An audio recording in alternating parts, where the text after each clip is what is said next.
ಇನ್ನು ಆರ್ಎಸ್ಎಸ್ಗೆ ರಾಜ್ಯ ಸರ್ಕಾರ ಲಗಾಮು ಹಾಕಿದೆ ತಡ ಬಿಜೆಪಿ ಮತ್ತು ಸರ್ಕಾರದ ಮಧ್ಯೆ ಜಿದ್ದಾಜಿದ್ದಿ ಶುರುವಾಗಿದೆ. ಚಿತ್ತಾಪುರದಲ್ಲಿ ಪಥಸಂಚಲನಕ್ಕೆ ಜಟಾಪಟಿ ನಡೀತಿದೆ.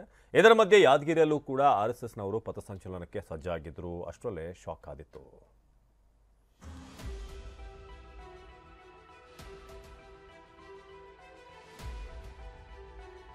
ಚಿತ್ತಾಪುರದಲ್ಲಿ ಪಥಸಂಚಲನ ಕದನ, ಯಾದಗಿರಿಯಲ್ಲಿ ಆರ್ಎಸ್ಎಸ್ಗೆ ಲಗಾಮು.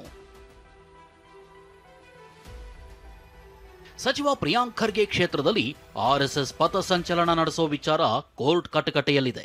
ಅಕ್ಟೋಬರ್ 28ಕ್ಕೆ ಶಾಂತಿ ಸಭೆ ನಡೆಸಿ ಅಕ್ಟೋಬರ್ 30ಕ್ಕೆ ವರದಿ ಸಲ್ಲಿಸಲು ಹೈಕೋರ್ಟ್ ಸೂಚಿಸಿದೆ. ಹೀಗಾಗಿ ನವೆಂಬರ್ 2ಕ್ಕೆ ಪಥಸಂಚಲನ ನಡೆಯುತ್ತಾ ಇಲ್ವಾ ಅನ್ನೋದೇ ಚರ್ಚೆಗೆ ಕಾರಣವಾಗಿದೆ. ಇನ್ನು ಪ್ರಿಯಾಂಕ್ ಖರ್ಗೆಗೆ ಸೆಡ್ಡು ಹೊಡೆದಿರೋ ಆರ್ಎಸ್ಎಸ್ ಮುಖಂಡ ಕಲ್ಲಡ್ಕ ಪ್ರಭಾಕರ್ ಚಿತ್ತಾಪುರದಲ್ಲಿ ಮುಂದಿನ ತಿಂಗಳು ಪಥಸಂಚಲನ ನಡೆಯುತ್ತೆ, ನಿಲ್ಲಿಸೋಕ್ಕಾಗಲ್ಲ ಅಂತ ಗುಡುಗಿದ್ದಾರೆ. ಮುಂದಿನ ತಿಂಗಳ 2ನೇ ತಾರೀಕಿಗೆ ಚಿತ್ತಾಪುರದಲ್ಲಿ ಕಲಬುರಗಿ ಜಿಲ್ಲೆಯಲ್ಲಿ ಮತ್ತೆ ನಮ್ಮ ಸಂಘದ ಪಥಸಂಚಲನ ನಡೆಯೋದಿದೆ. ಅದನ್ನು ಹೊಡೆದು ನಿಲ್ಲಿಸಲಿಕ್ಕಾಗುತ್ತಾ? ದೇಶವನ್ನು ರಕ್ಷಣೆ ಮಾಡಿದಂತ ಯಾವುದೇ ಹಂತದಲ್ಲಿ ನೀವು ನೋಡಿ, ಏನಾದ್ರು ಸಮಸ್ಯೆ ಆದ್ರೆ, ನೆರೆ ಬಂದ್ರೆ ಅಲ್ಲಿ ಎಲ್ಲ ಸಂದರ್ಭದಲ್ಲಿ ರಕ್ಷಣೆಗೆ ಹೋದದ್ದು ಆರ್ಎಸ್ಎಸ್ನವರೇ. ನೀವು ಅದನ್ನು ನಿಷೇಧ ಮಾಡ್ಲಿಕ್ಕೆ ಹೊರಟಿದ್ದೀರಾ? ಅವರಿಗೆ ನೆನಪಿಲ್ಲ ಖರ್ಗೆಗೆ, ಅವರ ಅಪ್ಪನಿಗೆ ಸ್ವಲ್ಪ ನೆನಪಿದೆ, ಮಲ್ಲಿಕಾರ್ಜುನ ಖರ್ಗೆ ಅವರೇ. ಅವರ ಹಿರಿಯರನ್ನು ಹೈದರಾಬಾದಿನ ರಜಾಕಾರ್ ಅಂತ ಹೇಳುವಂತ ಮುಸಲ್ಮಾನರು ಅವರ ಕುಟುಂಬವನ್ನೇ ನಾಶ ಮಾಡಿದ್ದಾರೆ. ಕೇಳಿ ಹೋದಲ್ವಾ ಅಂತ ಇವರಿಗೆ ಮರ್ತೋಗಿದೆ ಇವರಿಗೆ. ಇನ್ನು ಯಾದಗಿರಿ ಜಿಲ್ಲೆಯ ಗುರುಮಠಕಲ್ನಲ್ಲಿ ಆರ್ಎಸ್ಎಸ್ ಪಥಸಂಚಲನಕ್ಕೆ ಸಜ್ಜಾಗಿತ್ತು. ಬ್ಯಾನರ್ ಅಳವಡಿಕೆ ಸೇರಿದಂತೆ ಅಗತ್ಯ ಸಿದ್ಧತೆ ಕೂಡ ಮಾಡಿಕೊಳ್ಳಲಾಗಿತ್ತು. ಆದರೆ ಕೊನೆ ಕ್ಷಣದಲ್ಲಿ ಜಿಲ್ಲಾಡಳಿತ 3 ದಿನಕ್ಕೂ ಮೊದಲೇ ಅರ್ಜಿ ಕೊಡಬೇಕು ಎಂಬ ಕಾರಣ ನೀಡಿ ಅನುಮತಿ ನಿರಾಕರಿಸಿದೆ.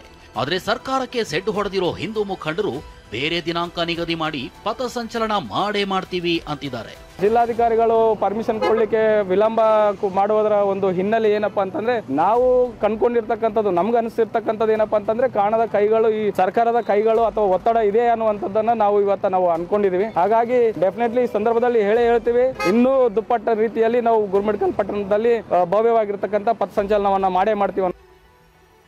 ಇತ್ತ ಉತ್ತರ ಕನ್ನಡದ ಶಿರಸಿಯಲ್ಲಿ ಆರ್ಎಸ್ಎಸ್ ಪಥಸಂಚಲನ ನಡೆಸಿತು. ಸಂಸದ ವಿಶ್ವೇಶ್ವರ ಹೆಗಡೆ ಕಾಗೇರಿ ಸೇರಿದಂತೆ ಪ್ರಮುಖ ನಾಯಕರು ಗಣವೇಷಧಾರಿಯಾಗಿ ಭಾಗಿಯಾಗಿದ್ರು.